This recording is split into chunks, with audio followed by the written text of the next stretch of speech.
I now call on our Justice spokesperson, Brendan Howlin.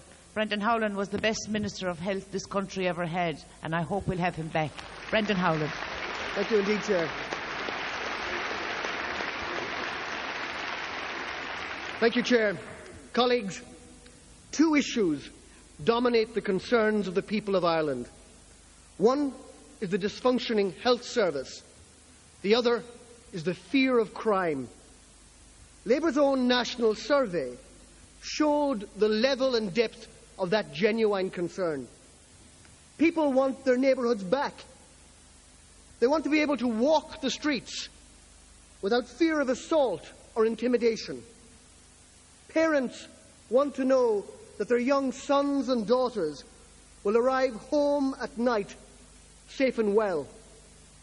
In short, and above all else, they want a visible Garda presence in each of their communities, and that is Labour's pledge. Over many years now, we have developed a clear policy on policing, a new democratic and publicly accountable structure under a Garda authority, clear national and local policing plans. The policing priorities of Tallaght may be quite different from those of Dingle. The policing needs of Limerick may be different from those of Kilmuckridge. Local representatives and local people must have a voice. One priority, however, is uniform and constant. In town or city, rural village or new suburb, more visible Gardaí on our streets. Gardaí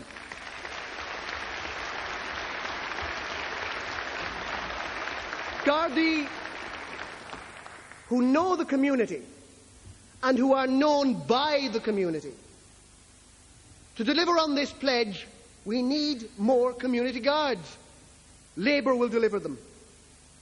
In recent days, the European Commission published its report, Crime, Security and Safety in the European Union.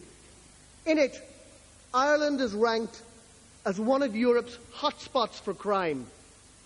Most alarmingly, they found that Ireland had the greatest prevalence of sexual crimes and robberies in the European Union. These findings must set off the alarm bells. They show a disconnect in this country between crimes committed and crimes reported. We have to know the reason why.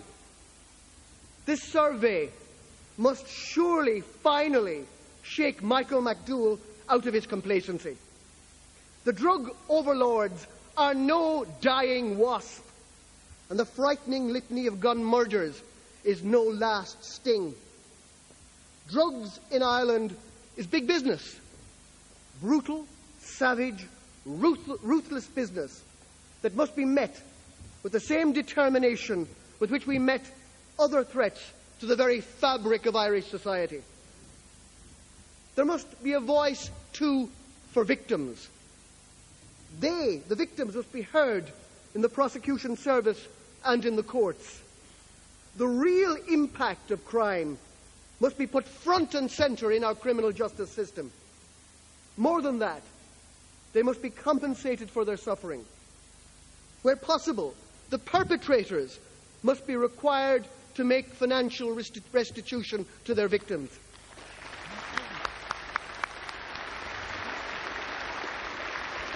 In difficult financial times, the government abolished compensation for pain and suffering of victims of crime under the Criminal Injuries Compensation Scheme.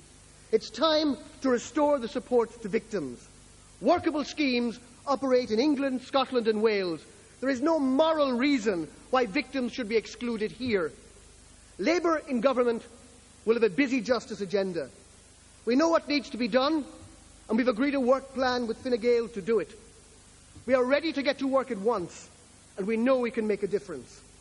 We know because we've been listening to communities. We've asked the people directly for their opinions and their experiences. We are in touch with the reality of life in the new Ireland. Ireland is a great country and a changing country. A changing Ireland requires a positive vision of inclusion and development. We are not afraid of change or frightened by difference, but we must resource inclusion. Inclusion is a process that will take money, time and leadership. Inclusion also requires all persons in this country to fully respect and obey all our laws. We have a strong economy. Our challenge now is to build a great society.